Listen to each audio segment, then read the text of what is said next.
ഖബറിനോട് താരതമ്യം ചെയ്ത് മനുഷ്യന്മാരാ, അല്ല ഖബറിനോടല്ല, വിഗ്രഹങ്ങളോടാണ് താരതമ്യം ചെയ്തത്. അവർക്ക് ഏതായാലും ഇതുപോലെ കേൾക്കാൻ പറ്റൂലല്ലോ. അപ്പൊ ആ താരതമ്യം എന്തായാലും തെറ്റാണെന്ന് നമുക്ക് മനസ്സിലാവുന്നുണ്ട്. പിന്നെ അബൂജഹലിന് പടച്ചോൻ അങ്ങനെ കഴിവ് കൊടുത്തില്ലേ, അപ്പൊ നമുക്ക് കഴിവ് തന്നെ അതിനേലും കുറച്ചുകൂടി നല്ലതല്ലേ? കാരണം നല്ല കാര്യം കേൾക്കാനാണ് അബൂജഹലിന് കഴിവ് കൊടുത്തത്. അപ്പൊ പടച്ചോൻ അങ്ങനെ എനിക്ക് കഴിവ് വന്നാലോ നല്ല കാര്യം ചെയ്യാൻ? അതിന് എനിക്ക് തന്നെക്കാളും എത്രയോ ഭേദമല്ലേ മഹാന്മാർക്ക് കഴിവ് കൊടുക്കുന്നത്? ഇങ്ങനൊരു സംശയം. പിന്നെ ആ വിഗ്രഹത്തിനോടാണ് സാർ അവിടെ താരതമ്യം ചെയ്തത്, മനസ്സിലായി? അതെങ്ങനെയാണ്? ഞാൻ നേരത്തെ പറഞ്ഞ ഉത്തരത്തിൽ സുഹൃത്ത് മനസ്സിലാക്കിയത് ഞാൻ താരതമ്യം ചെയ്തു എന്നാണ്. ഞാൻ താരതമ്യം ചെയ്തല്ലത്, ഞാനത് താരതമ്യം ചെയ്തിട്ടില്ല. താരതമ്യം ചെയ്യാൻ ഞാൻ ആളുമല്ല. നേരെ മറിച്ച് അള്ളാഹു ഖുർആനിൽ പറഞ്ഞ ആയത്തിന് ഫഖ്റുദ്ദീൻ റാസി റഹിമഹുല്ല അദ്ദേഹത്തിന്റെ തഫ്സീറിൽ നൽകിയ തഫ്സീറാണ്. പണ്ടൊക്കെ ആണെങ്കിൽ നമുക്ക് ഒരുപാട് പ്രയാസമാണ് ഒരു തഫ്സീറൊക്കെ കണ്ടെത്തുക എന്ന് പറഞ്ഞാൽ വലിയൊരു കിതാബൊക്കെ ആയിട്ട് വരണം. അപ്പൊ നമുക്ക് ഗൂഗിൾ ചെയ്താൽ കിട്ടും.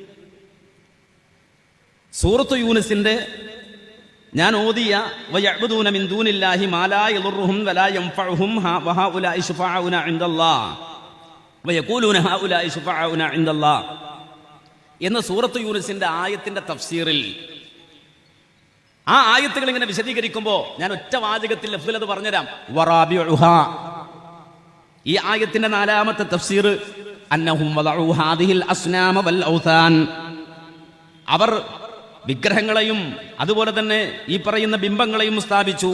അലാ സുവരി അംബിയാഇഹിം വ അകാബിരിഹിം, അവർക്കിടയിലെ അമ്പിയാക്കളുടെയും അല്ലെങ്കിൽ അവരിലേക്ക് വന്ന നബിമാരുടെയും അവരിലെ മഹത്തുക്കളുടെയും രൂപത്തിൽ. വസഅമു, എന്നിട്ട് അവർ ജൽപ്പിക്കുകയും ചെയ്തു. അന്നഹും മതസ്തഗലു ബിഇബാദത്തി ഹാദിഹി തമാതീൽ, ഈ വിഗ്രഹങ്ങൾക്ക് ഇബാദത്ത് എടുക്കൽ കൊണ്ട് ഞങ്ങൾ വ്യാപൃതരായാൽ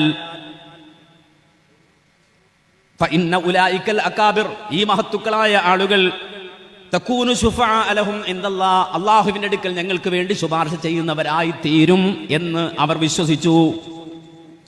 വനളിറുഹു, ആ വിഗ്രഹാരാധനക്ക് തുല്യമാണ് ഇസ്തിഗാലു കതീറും മിനൽ ഖൽഖി, ധാരാളം ആളുകൾ വ്യാപൃതരായിരിക്കുന്നു.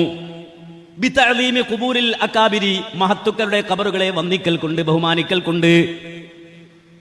എന്താണ് ആ ഖബറുകളെ ബഹുമാനിക്കുമ്പോൾ അവർ വിശ്വസിക്കുന്നത്? അല ഇഅ്തിഖാദി, അവരുടെ വിശ്വാസം. ഇദാ അല്ലമു ഖുബൂറഹും, അവരുടെ ഖബറുകളെ വന്ദിച്ചാൽ എന്ന് പറഞ്ഞാൽ നബിമാരുടെയും അതുപോലെ തന്നെ മഹത്തുക്കളുടെയും ഒക്കെ ഖബറുകളെ വന്ദിച്ചാൽ യകൂനൂന ശുഫാഅ ലഹും ഇൻദല്ലാഹ്, ഈ ഖബറിൽ കിടക്കുന്ന ഖബറാളികൾ അവർക്ക് വേണ്ടി അല്ലാഹുവിനോട് ശുപാർശ പറയുമെന്ന് അവർ വിശ്വസിച്ചുകൊണ്ട് ഖബറുകളെ വന്ദിക്കുന്നതും ഈ രൂപത്തിൽ തഅലീം ചെയ്യുന്നതും വിഗ്രഹാരാധനക്ക് തുല്യമാകുന്നു.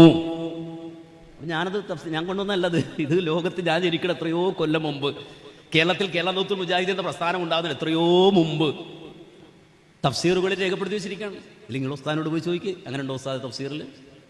അത് മുജാഹിദ് മൗലവി ഇപ്പോൾ ഉണ്ടാക്കിയ തഫ്സീറാണോ ചോദിച്ചു നോക്ക്. അപ്പൊ അതിനോട് ചേർന്ന് വരുന്നൊരു സംശയമുണ്ട്. ആ സംശയം മാന്യമായ സംശയമാണ്. അതെന്താ? അപ്പൊ അബൂജഹലിന് അള്ള കഴിവ് കൊടുത്തില്ലേ? കൊടുത്തു. കേൾക്കാൻ കഴിവ് കൊടുത്തില്ലേ? കൊടുത്തു. അതുപോലെ ഓരോരുത്തർ കഴിവ് കൊടുത്താലോ? ഓരോരുത്തർക്കായിട്ട് കഴിവ് കൊടുത്താലോ? ഇപ്പൊ ഞാൻ എന്ത് ചോദിച്ചാലും ഉത്തരം തരാൻ കഴിയുന്ന കഴിവ് അള്ള കൊടുത്താലോ? നല്ല ചോദ്യമാണത്. അതിപ്പോ ഒരു വിഗ്രഹാരാധന വായിച്ചുകൂടെ? ഒരു വിഗ്രഹം, ഗണപതിയുടെ ഒരു വിഗ്രഹം ഉണ്ടാക്കിയ ഒരാൾ എന്ന് പറയണം അത് കഴിവ് കൊടുത്തൂടെ? എന്ത്, ഈ വിഗ്രഹത്തിന് കഴിവ് കൊടുത്തൂടെ? കൊടുക്കൂല എന്ന് പറയാൻ പറ്റൂലല്ലോ. അബൂജഹലിനെ അള്ള കേൾപ്പിച്ചില്ലേ? എന്തുണ്ടോ ഈ ഗണപതി വിഗ്രഹം? അമൃതാനന്ദമയിക്ക് അല്ലാഹു കഴിവ് കൊടുത്തൂടെ? അബൂജഹൽ അള്ള കൊടുത്തില്ലേ കഴിവ് കേൾക്കാൻ? അപ്പൊ ലോകത്ത് അള്ളാഹുവിന്റെ തൗഹീദ് എന്ന് പറയുന്ന സാധനം ലോകത്ത് പറയാൻ പറ്റില്ല.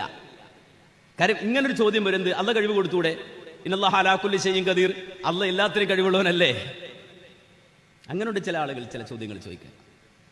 അത്തരം ചോദ്യം ചോദിക്കാതിരിക്കാൻ അള്ളാഹു അഡ്വാൻസ് ആയി തന്നെ നമ്മളോട് പറഞ്ഞു, അങ്ങനൊരു കഴിവ് അള്ള കൊടുക്കൂല എന്ന്. ഈ ദുആഇന് ഉത്തരം നൽകാനുള്ള കഴിവ് അള്ള കൊടുക്കൂല. എവിടെ അള്ള പറഞ്ഞത്? സൂറത്ത് ഇസ്രായിൽ. ആ സൂറത്ത് ഇസ്രായിൽ വെല്ലുവിളിച്ചുകൊണ്ട് റബ്ബ് പറഞ്ഞു, കുൽദുല്ലദീന സഅംതും മിൻ ദൂനിഹി ഫലാ യംലികൂന കശ്ഫൽ ദുരി അൻകും വലാ തഹ്വീല. അല്ലാഹുവിന് പുറമെ നിങ്ങൾ ജൽപ്പിക്കുന്ന ശക്തികളോട് നിങ്ങൾ തേടിയാൽ ഫലാ യംലികൂന എന്ന് പറഞ്ഞാൽ അതിന്റെ തഫ്സീർ ജലാലിനെ നോക്കിയാൽ കാണാം, ഐ ലാ യസ്തതിഊന, അവർക്ക് കഴിയില്ല. ഫലാ യംലികൂന എന്ന് പറഞ്ഞാൽ ലാ യസ്തതിഊന, അവർക്ക് കഴിയില്ല. എന്തിനു കഴിയില്ല? കശ്ഫല്ലുരി അങ്കും, നിങ്ങളുടെ പ്രയാസം നീക്കിത്തരാൻ അവർക്ക് കഴിയില്ല. മാത്രമല്ല വലാ തഹ്വീല, നിങ്ങളുടെ അവസ്ഥയിൽ ഒരു മാറ്റം വരുത്താനും അവർക്ക് കഴിയില്ല. ഇത് ആരെക്കുറിച്ച് അള്ളാഹ് പറയണെന്നറിയോ? മരിച്ചവരെ കുറിച്ചല്ല, ജീവിച്ചിരിക്കുന്നവരെ കുറിച്ചായി പറയണേ. ജീവിച്ചിരിക്കുന്ന മനുഷ്യരല്ല, നമ്മളെക്കാളും പവറുണ്ട് ഉള്ള എന്ന് വെച്ചാൽ കായികമായി കഴിവുള്ള ജിന്നുകളെ കുറിച്ചാണ് പറയുന്നത്. മക്കയിലെ കുറെ ആളുകൾ ജിന്നുകളോട് തേടി. അവർ ചിന്തിച്ചത് അള്ള കഴിവ് കൊടുത്തൂടെ, മാത്രമല്ല അവർക്ക് കഴിവുണ്ടല്ലോ. ഈ രൂപത്തിൽ അവർ മക്കയിലെ മുശ്രിക്കുകളായ ആളുകൾ ജിന്നുകളോട് തേടിയപ്പോ അള്ള പറയാണടോ, നിന്റെ ദുആഇന് ഉത്തരം കൊടുക്കാൻ അല്ലെങ്കിൽ തരാനുള്ള കഴിവ് അള്ള കൊടുക്കൂല. അത് അള്ളാഹുവിന്റെ സിഫത്താണ്. മുജീബുദ് ദുആ, പ്രാർത്ഥനയ്ക്ക് ഉത്തരം തരുന്നവൻ അള്ളയാണ്. അള്ളാഹു അവന്റെ സിഫത്ത് മറ്റുള്ളവർക്ക് വെച്ചു കൊടുക്കോ? അതാ റബ്ബ് പറഞ്ഞത്, നിങ്ങളുടെ തേട്ടം കേട്ട് ഉത്തരം നൽകാനുള്ള കഴിവ് അല്ലാഹു ലാ യംലികൂന എന്ന് പറഞ്ഞാൽ ലാ യസ്തതിഊന, അവർക്ക് കഴിയില്ല. കശ്ഫല്ലുരി അങ്കും വലാ തഹ്വീല, നിങ്ങളുടെ ദുരിതം നീക്കാനോ അതല്ലെങ്കിൽ നിങ്ങളുടെ നിലവിലെ അവസ്ഥയിൽ മാറ്റം വരുത്താനോ ഉള്ള കഴിവ് അല്ലാഹു അവർക്ക് കൊടുക്കൂല.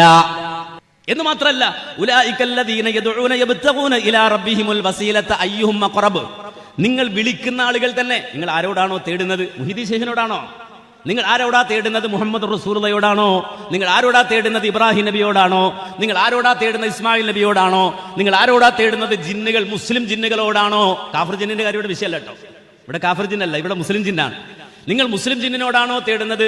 ഉലൈകല്ലദീന യദ്ഊന, ആ മുസ്ലിം ജിന്നുകളും ആ അമ്പിയാക്കന്മാരും ആ ഔലിയാക്കന്മാരും അള്ളാഹിനോട് തേടുന്നവരാണ്. നിങ്ങൾ വിളിക്കുന്നവർ തന്നെ അള്ളാഹിനെ വിളിക്കുന്ന ആൾക്കാരാണ്. ഉലൈകല്ലദീന യദ്ഊന യബ്തഗൂന ഇലാ റബ്ബിഹിമുൽ വസീല, അള്ളാഹുവിലേക്ക് അടുക്കാനുള്ള മാർഗം തേടി പോകുന്നവരാണ് അവർ നിങ്ങളുടെ വിളിയും കേട്ട് കുത്തിരിക്കല്ല. നിങ്ങളുടെ രോഗം മാറ്റാൻ, നിങ്ങളുടെ നടുവേനെ മാറ്റാൻ, നിങ്ങളുടെ മുട്ടുവേനെ മാറ്റാൻ, നിങ്ങൾക്ക് മക്കളെ തരാൻ ആ നിലക്ക് അവരിയ്ക്കല്ല. ഉലൈകല്ലദീന യദ്ഊന യബ്തഗൂന ഇലാ റബ്ബിഹിമുൽ വസീല, അവർ തന്നെയും അള്ളാഹുവിനോട് തേടുന്നവരാണ്, അള്ളാഹുവിലേക്ക് അടുക്കാനുള്ള മാർഗം അന്വേഷിക്കുന്നവരാണ്. യർജൂന റഹ്മതഹു, അള്ളാഹുവിന്റെ കാരുണ്യം കൊതിക്കുന്നവരാണ്. വയഖാഫൂന അദാബഹു, അള്ളാഹുവിന്റെ ശിക്ഷയെ പേടിക്കുന്നവരാണ്. ആര്? നബിമാരും അമ്പിയാക്കളും ഔലിയാക്കളും സ്വാലിഹീങ്ങളും മുസ്ലിം ജിന്നുകളും ഇത്തരം ആളുകളൊക്കെ യർജൂന റഹ്മതഹു, അള്ളാഹുവിന്റെ കാരുണ്യത്തെ കൊതിക്കുന്നവരും വയഖാഫൂന അദാബഹു, അള്ളാഹുവിന്റെ ശിക്ഷയെ ഭയപ്പെടുന്നവരുമാണ്. ഇന്ന അദാബ റബ്ബിക കാന മഹ്ദൂറാ, അള്ളാഹുവിന്റെ ശിക്ഷയെ അങ്ങേറ്റം കരുതിയിരിക്കേണ്ടതാണ്. സൂറത്ത് ഇസ്രായിലെ 56-57 ആയത്തുകൾ. അപ്പൊ അത് പറഞ്ഞിട്ടൊന്നും നിങ്ങൾ എന്തെടുക്കരുത്, ശിർക്ക് ചെയ്യാൻ പോകരുത്.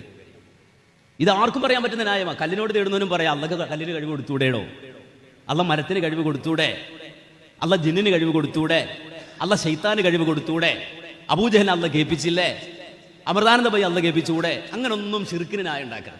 നമ്മൾ ഉണ്ടാക്കുന്നതല്ല തൗഹീദും ശിർക്കും. അത് നമ്മൾ മനസ്സിലാക്കി, നമ്മുടെ ഐഡിയക്ക് അനുസരിച്ച് നമ്മൾ ഉണ്ടാക്കുന്ന സിദ്ധാന്തം അല്ല ഇത്. ഇവിടെ നമ്മൾ ഉണ്ടാക്കുക, നമ്മളൊരു യുക്തിവാദിയായി മാറാൻ, യുക്തിവാദിയല്ല കുയുക്തിവാദിയായി മാറാൻ. ഇതിന് ന്യായം നമ്മൾ ഉണ്ടാക്കാൻ. അള്ളാന്റെ ദീൻ എന്ന് പറഞ്ഞാൽ ഞാൻ ഉണ്ടാക്കുന്നതോ നിങ്ങൾ ഉണ്ടാക്കുന്നതോ നമ്മൾ സങ്കല്പിക്കുന്നതോ നാട്ടിലെ മുയിലാർ തീരുമാനിക്കുന്നതോ കാളിയാർ സങ്കല്പിച്ചുണ്ടാക്കുന്നതോ ഒന്നുമല്ല അള്ളാന്റെ ദീൻ. മുഹമ്മദ് നബിയെ ചൂണ്ടിപ്പോലും അള്ളാഹ് പറഞ്ഞ അങ്ങനെയാണ്. ഇത് മുഹമ്മദ് നബി സ്വന്തം ഇഷ്ടപ്രകാരം പറയണല്ല കേട്ടോ, അള്ളാന്റെ വഹ്യാണ്. ആമന്നാ സല്ലംന, അത് ഞാൻ കേട്ടു അനുസരിച്ചു എന്ന് പറയല്ലാതെ വേറെ ഒരു നിർവാഹമില്ല. അപ്പോൾ ഇത് നമ്മൾ നടത്തുന്ന ഒരു യുക്തിവാദമാണ്. അള്ളാന്റെ ദീനിൽ അതില്ല. വഹ്യ് അള്ളാഹു കൃത്യമായി പറഞ്ഞു. അള്ളാഹ് ഇല്ലാത്തൊരു ശക്തിക്കും നിങ്ങളുടെ പ്രാർത്ഥന കേട്ട് നിങ്ങളുടെ പ്രയാസം നീക്കി തരാൻ ഉള്ള കഴിവ് കൊടുത്തിട്ടില്ല.